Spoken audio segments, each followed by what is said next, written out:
Hey, what's up, everybody? Rich Gibbens here on the Rich Gibbens Podcast. I'm here with one of my great friends, great lenders, business partner in this endeavor, just helping people. John Burke, man, welcome to the show. Thank you so much for having me, Rich. It's been a while in the making. Yeah, absolutely. Happy to have you. Dude, so introduce yourself. Tell the world what you're about. Perfect. Well, my name's John Burke. Grew up here in Sacramento, born and raised. Went to Jesuit High School. Growing up, sports were always very big in my family, and I ended up choosing golf. So I played in college and had the dreams and aspirations of going pro. Didn't happen. So my fallback plan was lending, which turned out to be a pretty good one, and that's how I met you. Yeah, very nice. So about the game of golf, I know our friend JR, he started his podcast. He's been on that and everything. What is it about the game that drew you to it? What was magnetic about it? Yeah, I think it's one of those things where you can never master. So you're always trying to get better, always trying to improve. And when you think you got it figured out, it comes back and bites you, and you can never be confident or settled. It's always a work in progress. 100%. Do you get like peace of mind after you golf? I know a lot of people like myself, after golf, I'm actually like kind of rejuvenated, except like when it's 100 degrees out of sweat and tired, but I get some mental clarity after playing. So mine's the opposite. Mine's always, hey, what could I have done better? What do I have to think about for the next round? What do I have to prepare?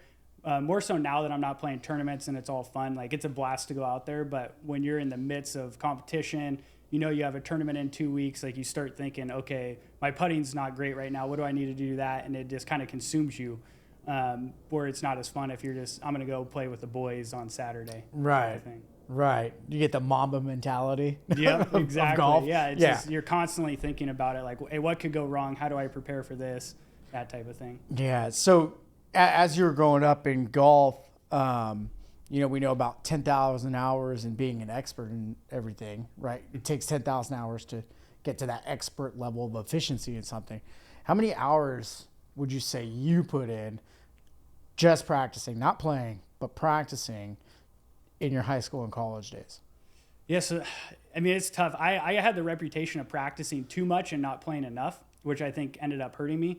But it was pretty much from when I was 12 years old to, I guess, 21 when I left college, minimum 8 hours a day playing.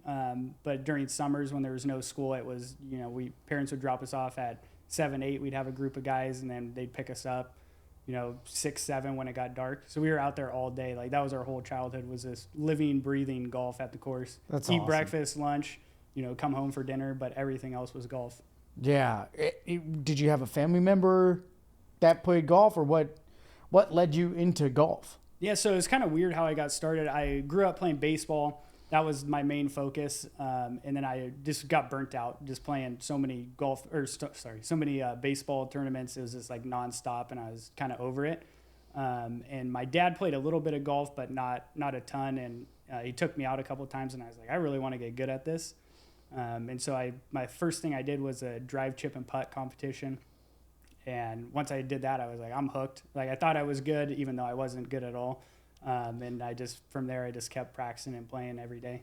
What is it that wants you to be better at golf?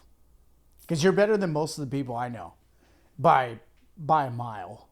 It's tough because when you're younger, there's always people better than you. So it's just trying to be the best or be your best, I think is the thing. And once you get hooked on it, I think a lot of people can relate to this. Like, when you start golf, you get hooked because you're not very good, or you see someone that's better, and you're just always trying. You're like, maybe I can get that good one day, and you hit that one or two good shots in a round, and it brings you back, and you just keep playing and keep playing. I might know somebody like that. Yeah, sounds like you. Yeah, a little bit. Oh man, I've only been playing a couple of years, but I'm coming, and it is exciting when you're able to beat those people that you put a target on ahead. Yep. My next target's JR himself. There he is, yeah. So, or just that milestone score, right? Like when you broke 90 for the first time, how pumped you were, and then you did it again. It did it again like 2 rounds later. Yeah, and then you go back and you shoot 105, and you're like, I just lost everything. Like, what happened, right? I just played Yocha just a little over a week ago, and I shot a 125. You know what I mean? But I was trying out the PSIs, and then I just put my ego aside. Look, these clubs are awesome, but I played better with my cavity backs, right? So I retooled. I put the PSIs away, right? And maybe put them away for another day or sell them to some later. other. Yeah, exactly. Or See if your game gets good enough to use them, right? Yeah. Using the right equipment that makes you enjoy the game, not get so mad. And that's what I think too. Like there's a lot about those clubs that I really enjoy, the PSIs themselves, but I do think like probably getting them sized right is one thing. I think they're a little bit long. I can't hit one of those 1 or 2 really good shots in a round on those clubs. Like I've had maybe one shot that I can think, maybe 2 shots in the 6 or 7 rounds I played with them. I'm like, hey, that was good. Exactly. Right? Yep. And where you can get away with more of the clubs that you're using now. They're more forgiving, and you don't have to be perfect every time. Right. And for somebody like me, I don't have 8 hours to practice every day. Exactly. You know, we got work to do. Yeah. Unfortunately, I'm not on the PGA. Like you texted me this morning, but Jake Knapp shot a 59. Yep. Right. What's your best score? Best score ever, 65 and 66 in a tournament. Yeah. That's electric. So 59 is just insane. Like I couldn't even imagine doing that. Right, he had 12 birdies and not a single one on a hard course too. Yeah.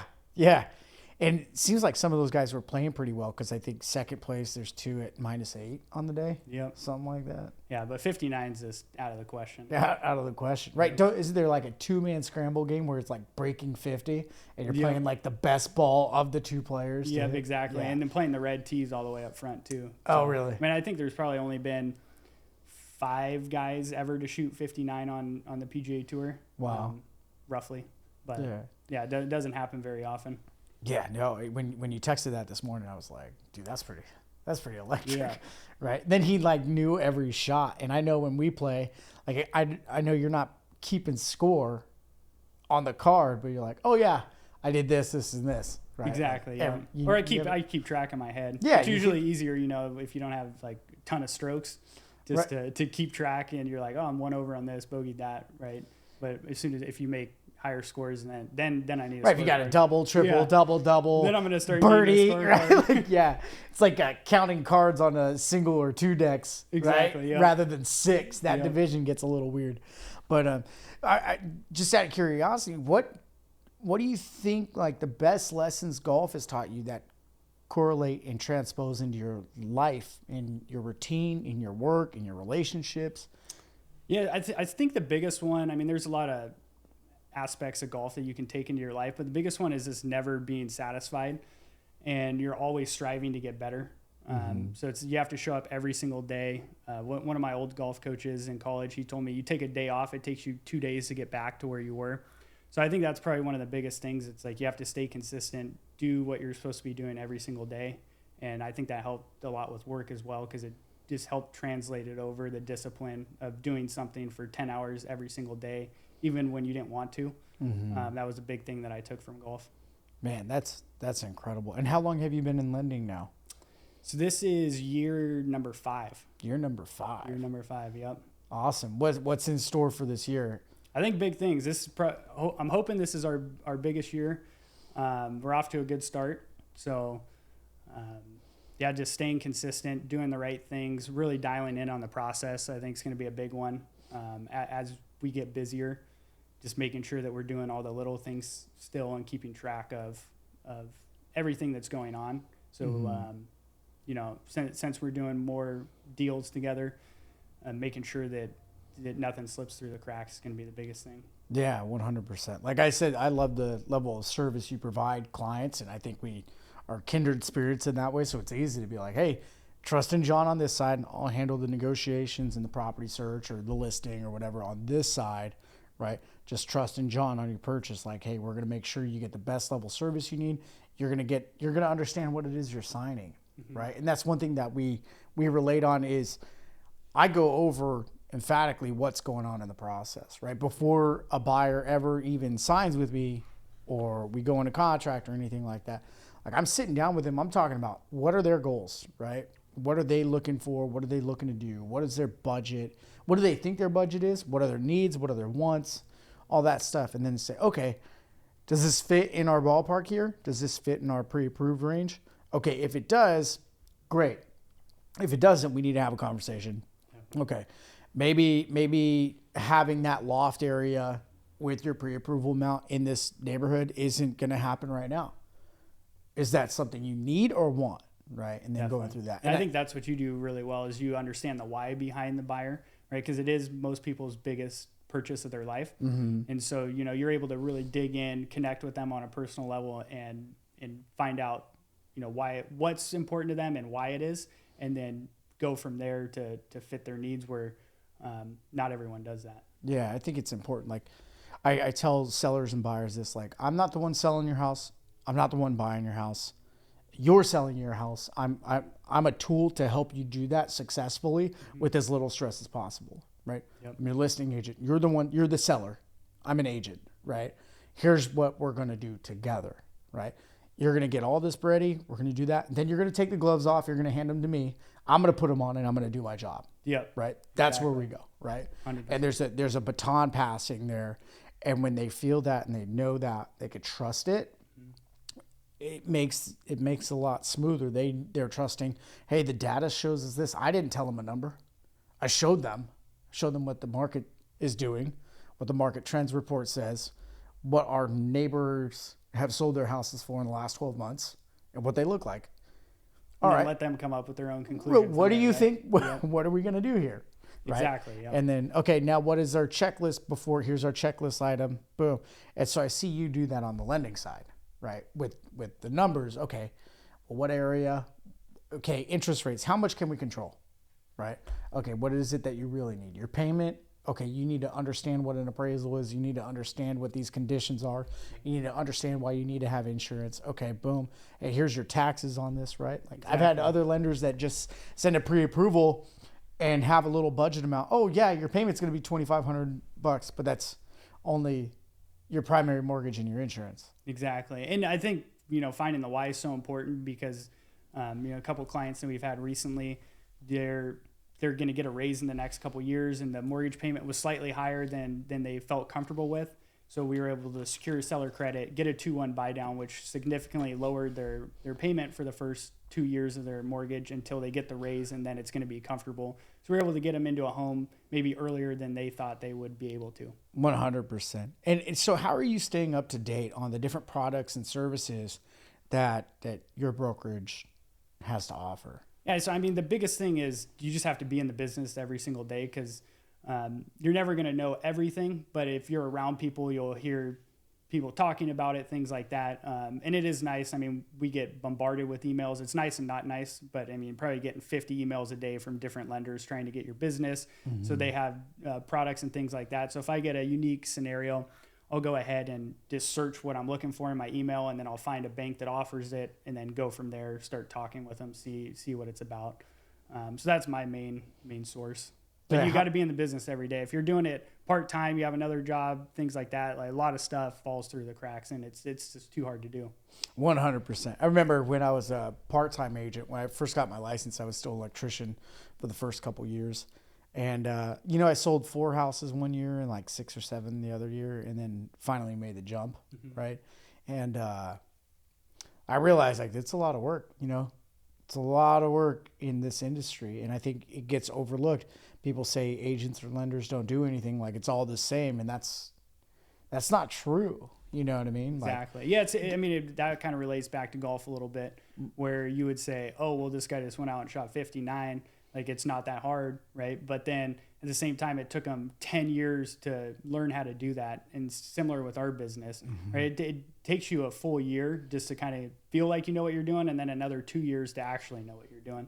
So it's that 3-year period that you're kind of getting paid for and going through the grind that a lot of people don't understand. It's almost like an apprenticeship.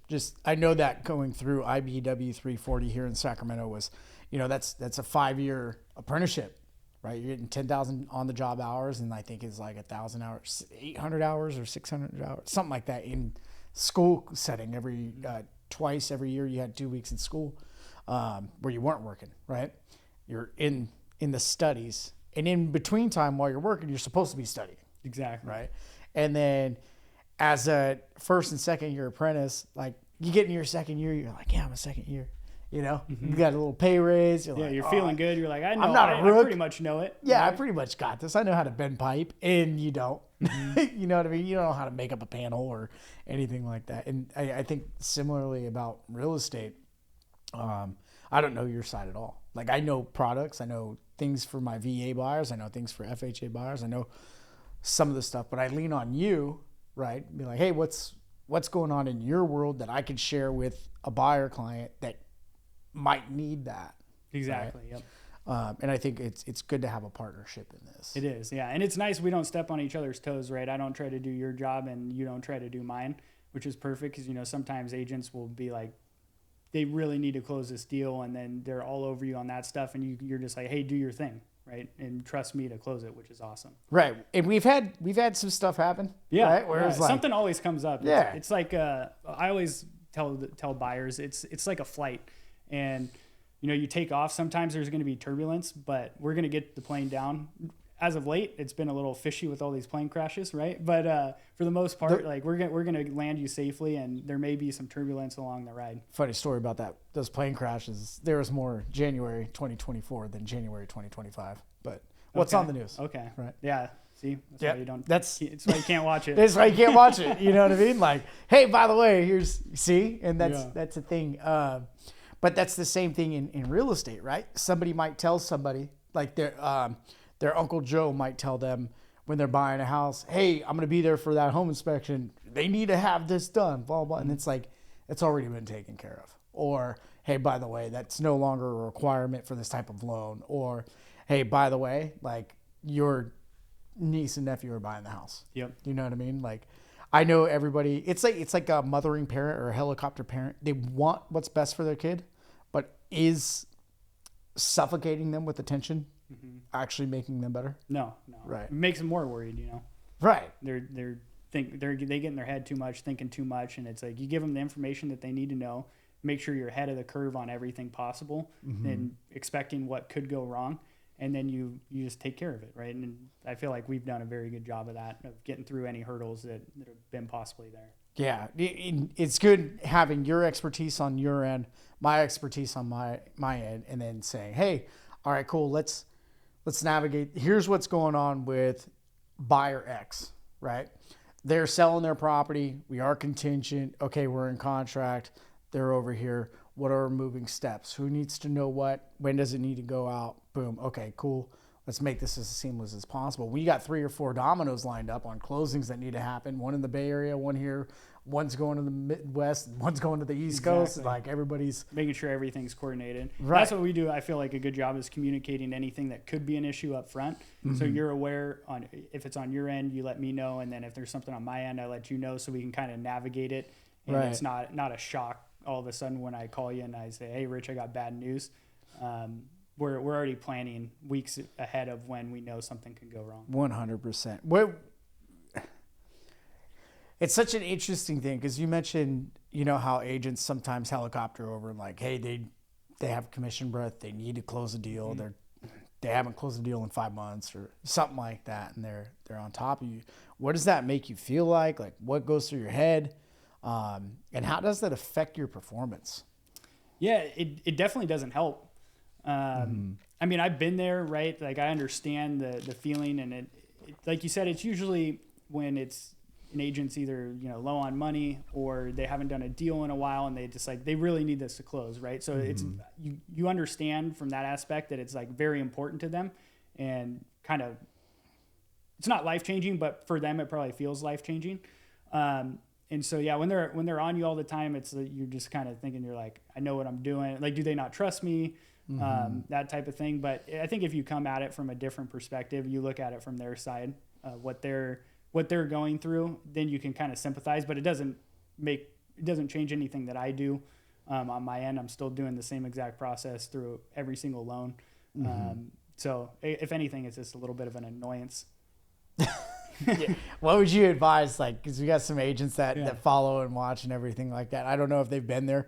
We've all had slow times and everything, but I don't know how everybody responds. What would you tell an agent that when they're working with you or another lender as they're driving animosity driving a disturbance in the process, what would you advise them? Yes, I don't necessarily think it's anything that they should do different. I really think it comes down to the relationship that they have with their lender. Like, do they trust them?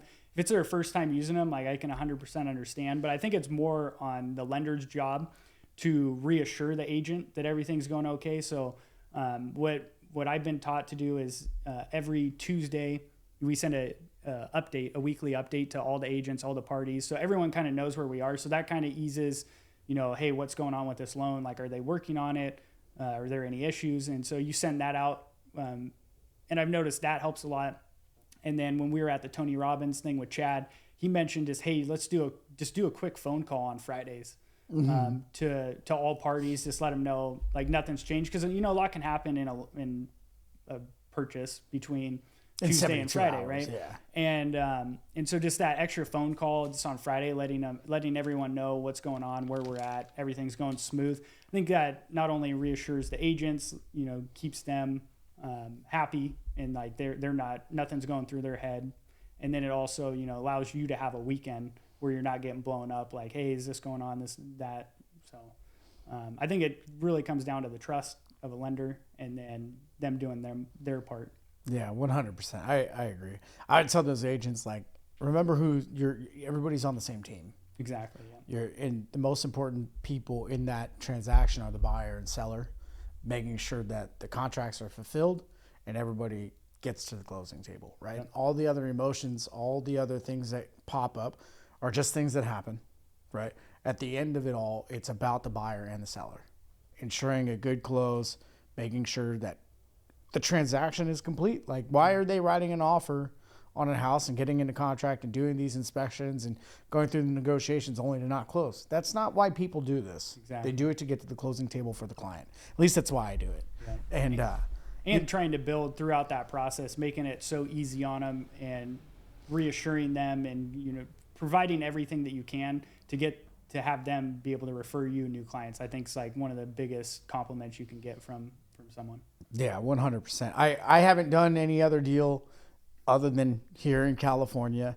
I've helped my cousin move to Arkansas, and I just read through their RPA. I don't know their disclosure process or anything like that. So I only have my experience here in California, and we know how much documentation is on a home purchase. Mm-hmm. That's just on the purchase side, let alone the finance side, let alone title side.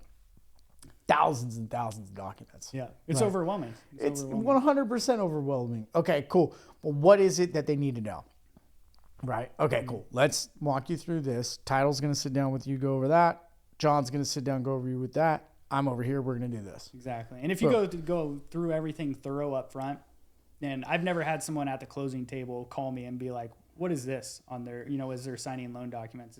I never even have an issue. I've never gotten a phone call. And I think that's the best part, is like you do everything up front correctly, make them feel comfortable, don't change anything in the middle of the transaction, and then you just there's no problems. And that I want to commend you for too, is because since partnering with you on this, like, I don't have that call. And I know it's been a long time, but when I've had those calls, hey, Rich, I saw this on our closing document. What is this? I'm calling the lender. What happened here? Like, this was supposed to be covered, or why did this number change, right? And we don't have those conversations. No, which is nice. Yeah. Because that's the last thing. You're like, all right, I did my job, and then now you have a unhappy client who most likely will sign the papers anyway. Right. But because, they want to close on the home, but then they leave with a sour taste in their mouth because they're like, I feel like I got pulled over. Even if it wasn't your fault, you just didn't explain it properly. 100%. I totally agree with that. You mentioned something just a few moments ago about Tony Robbins. Yep. That was a blast. That was one of the best times when we went to New Jersey. Yeah. Tell me about, we went to Unleash the Power Within. Yep. And Allie decided she didn't want to go, offered it up to you, like, let's go. And we flew out to New Jersey for, 4 or 5 days or something? Mm-hmm. What was that like for you, man? I know what it was for me, but I'd love to know. Yeah, no, it was great. So I've been listening to Tony Robbins for probably 10 years, like nothing crazy, right? Just, you see his clips, things like that. And so you invited me out, and I was like, I'd love to. I was super pumped.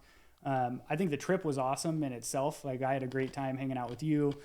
We went to New York, but then, his conference, I will say it was very long personally for me, but I think that was part of his process where it was like he wanted to wear you down and get to the true emotions. But the biggest thing I took out of it was like the state and being able to rapidly change how you feel by what you think. And his big thing was like emotions, right? You have to feel everything that you're going to do. So if you put out a goal, you can't just, write it down. You say it out loud, walk around, like scream, use your hands, do all that type of stuff. And so exactly. Yeah. And so, I think it was more getting the body involved into what you're doing is how you change your state, getting up, moving around, doing that type of thing.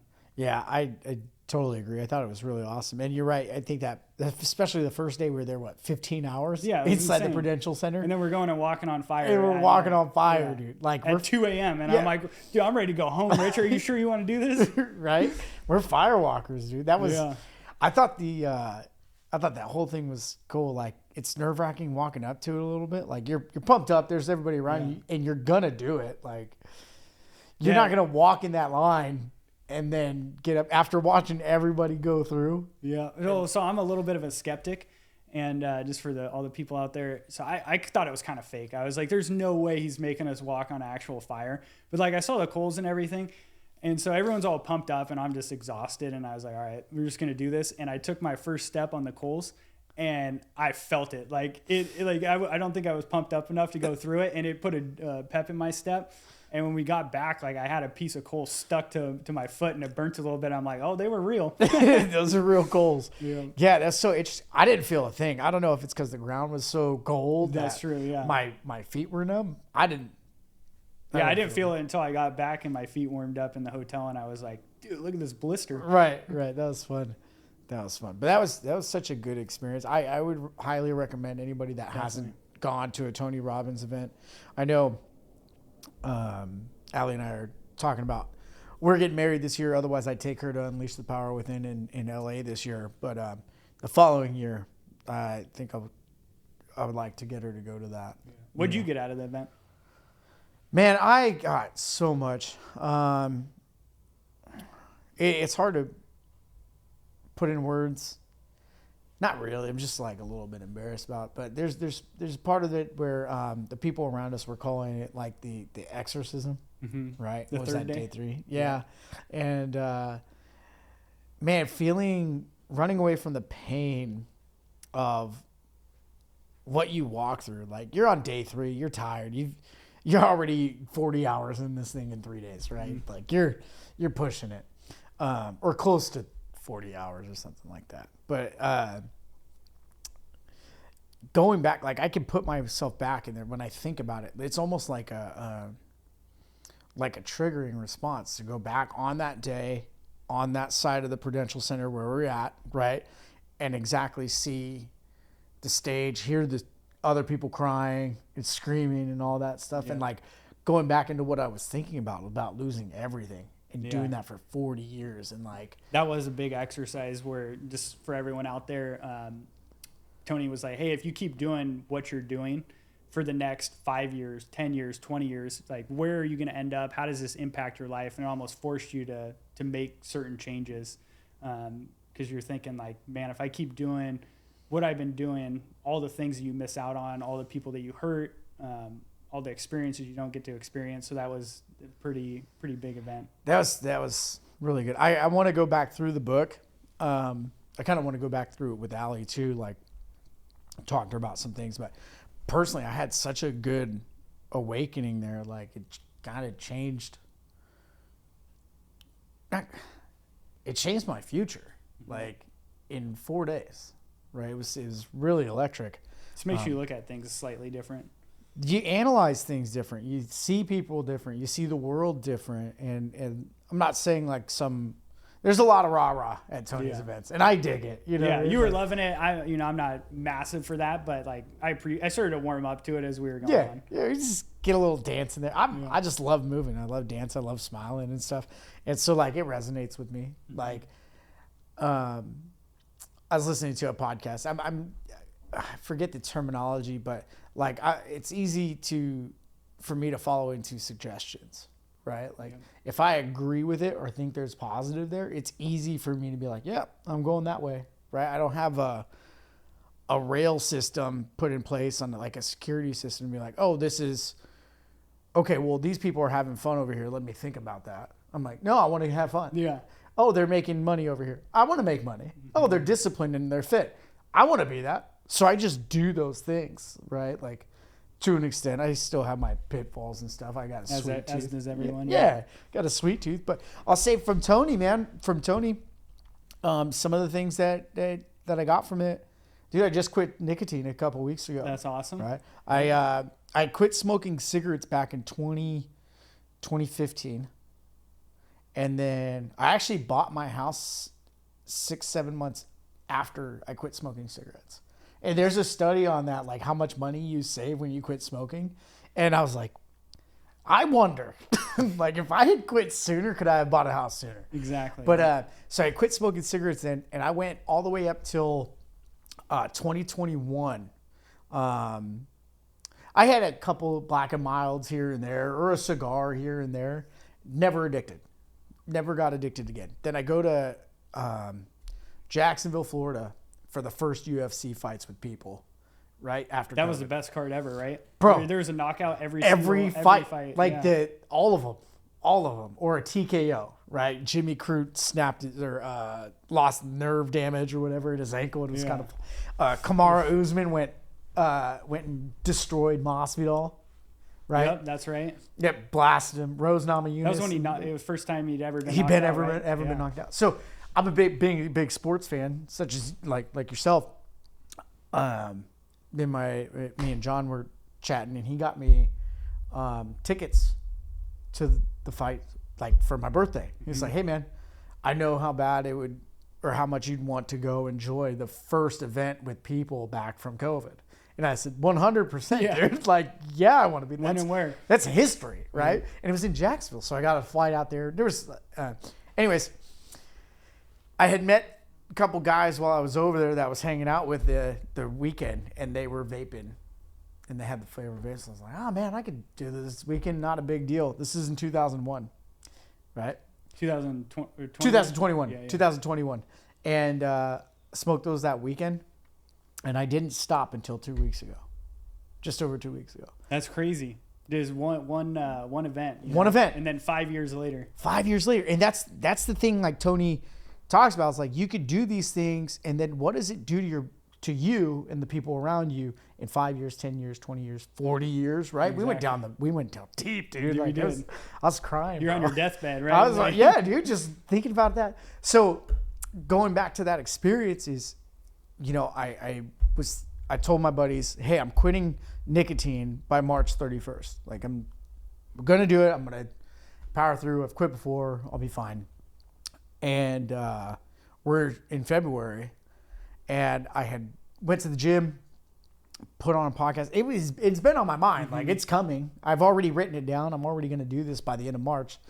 And went to the gym, jumped in my truck after, put on a podcast, and this guy, he had been smoking like 57 years, had double bronchitis and pneumonia, almost died or whatever.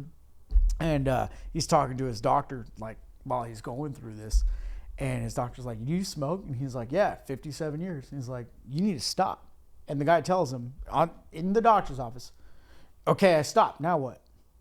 And he hasn't touched a cigarette since. And I was like, yeah, dude, I'm going home. I'm throwing this away. That's crazy. Yeah, I didn't even touch it. Sometimes you just need a big enough reason. Yeah, somebody no else. matter what it is. Somebody else reminded me, hey, it's possible to quit. This guy's smoked way longer than I've been alive, right? So something that going back with the Tony stuff is like, you can do anything. You can do what you want, right? Don't just write it down, but feel it.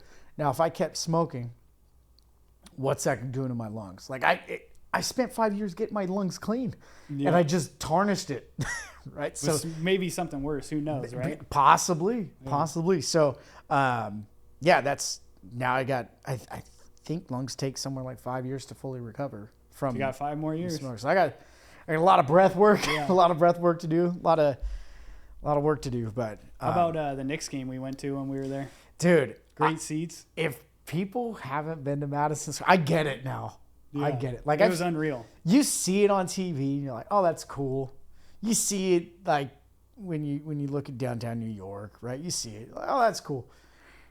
What was your experience when we walked in, bro? It was nuts. I just didn't expect the stadium to be like right in the middle of where everything was happening in New York.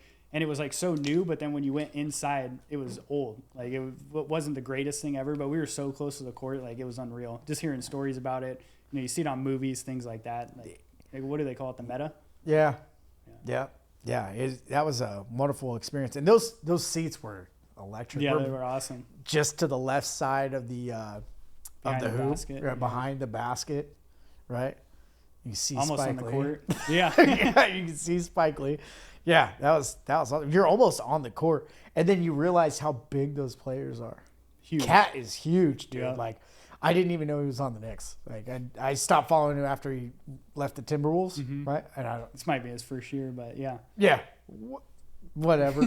Had no idea. Yeah, I had no idea. And then we're playing there like Karl Anthony Towns. I'm like, oh dang, I like him, but yeah, I'm just not a. They're on the other side, and they were playing the Nets too, which was cool. It was The Knicks and Nets. It was a blowout, but it was fun. Yeah, it was fun. It was fun. We had some account. Yeah, we got lost on the subway. Oh yeah, yeah, that was fun. You guys, if you're in New York, like pay attention to the subway system. You might have to catch a lift back to where you passed or whatever. Yeah. That was fun. That was a good time. Yeah, that was your first time in New York? It was, yep. Yeah. What did you think?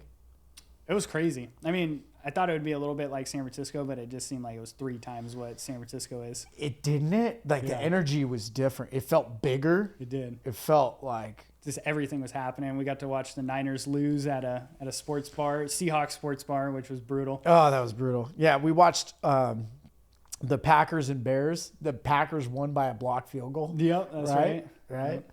That was pretty fun, dude. And then we just did Tony Robbins Business Mastery this January.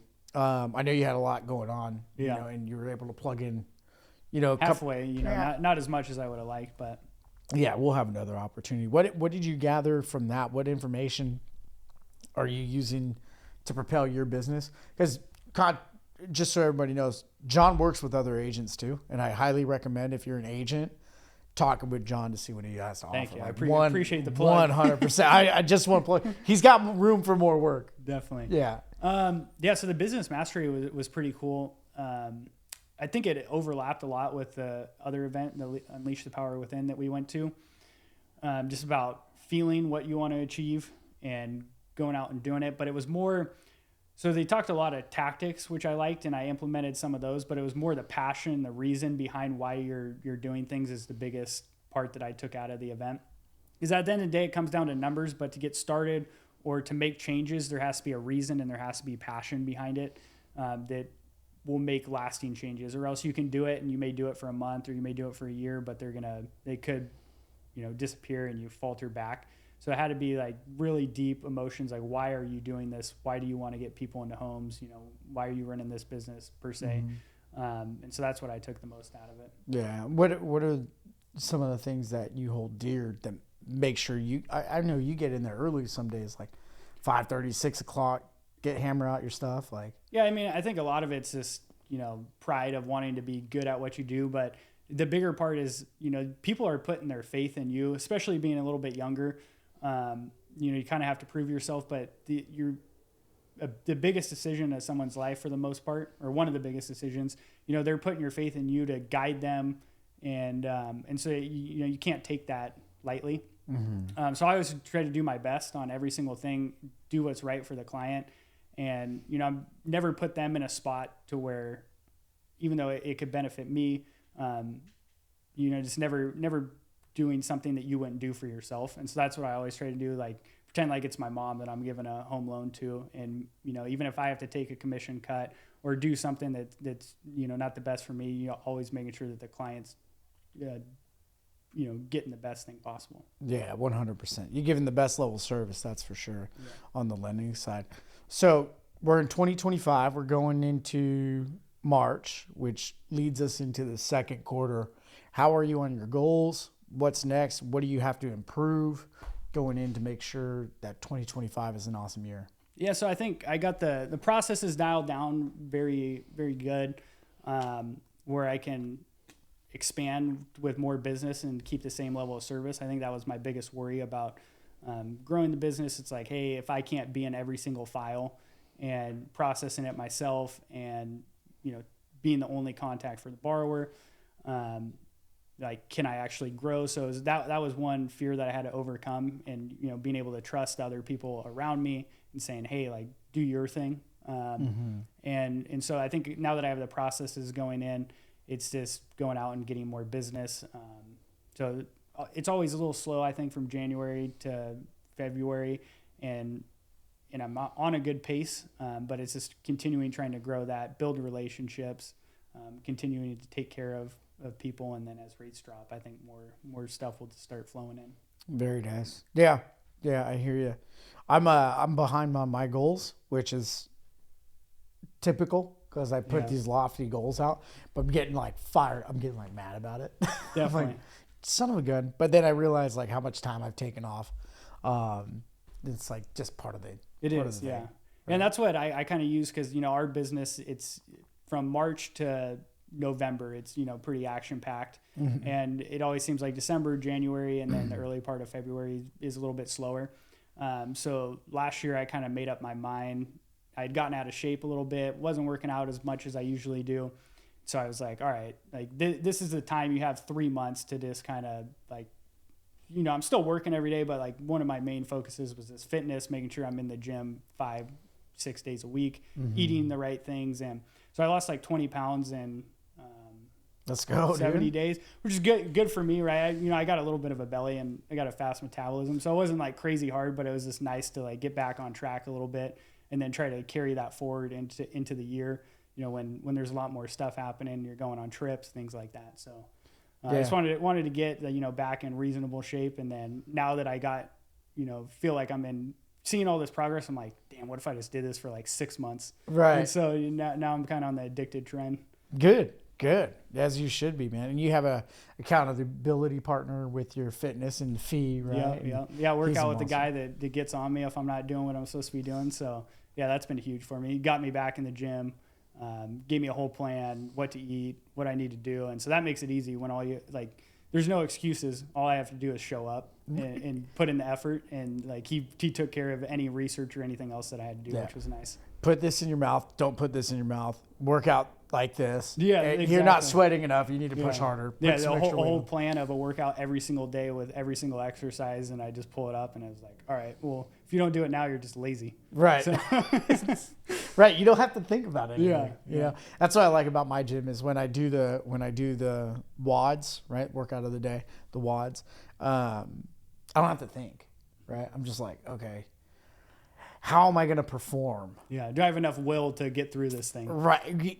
Yeah. That's what it is at your gym. I was struggling with that one. Yeah. It kicked my butt. You and Saran both had I think Saran lasted 10 minutes, but he had just got done with having the flu like 2 days before or something. And he comes in 10 minutes in the workout and he's out throwing up. It was like, signed up for the 2-week trial. You were bugging me to go, went one time. Thought I was having a heart attack. I was like, yeah, I probably won't be doing this one again. Right. It's fun though, but you'll be back. I'll be back eventually. Yeah. I love that place, man. It's really cool. Like I've talked about it before, with getting back into the church and everything, but working out of this gym, I used to listen to all kinds of music that said a lot of bad words, and like that was in my vocabulary. I walk into this gym, there's no cussing on the playlist. Right. It's PG. There's kids running around, right? Because they have their kids. People that work out have their kids, and it's a good environment, right? It's a good environment for them, mm-hmm. right? So, it kind of changes some of what I've listened to a degree, and then also like I don't listen to that music all the time anymore. So my vocabulary shifted. I've noticed a change in my thoughts as well. Right? When thoughts about people, thoughts about places, thoughts about things, right? Like when you're infiltrating your mind with toxicity, right? It's bound to get toxic. And it's easy just to stay there too, because it just becomes normal and you're like, oh, this music's good. I hear some stuff now, dude. I'm like, why would anybody ever listen to this? Yeah. Like what is it? It's got a good beat. It's got a good beat. Great. What else is it doing? But I get it. Like music is music, but That's pretty sweet, man. So I'm excited for you the rest of the year. Do you have any golf goals? So I'm playing my first round in 4 months. I usually take kind of the winter off when it gets cold. I'm a fair weather golfer now, or unless it's like 70. You're good enough to take the time off. We'll see. I'm actually a little worried. I'm playing with today, Thursday. May have to go hit some balls tomorrow. Yeah. Before Saturday. Just make sure the body's still moving good. But yeah, we'll see. Golf, I just play for fun now. Yeah. It's always fun. The scramble tournaments for charity. That's pretty much the only thing I'll do. And then we may do. We always do one tournament with the group of buddies where we go out and play. But what's nice, it's 2 people on a team. Mm-hmm. In an official tournament. You're not just solo. So if I make a 10 on a hole, it doesn't matter. I got a partner. Right. That's sweet, man. Well, I'm excited for you this year. Thank you for coming on, man. We'll have you on again. Yeah, thanks for having me on, Rich. It was great. All right, brother.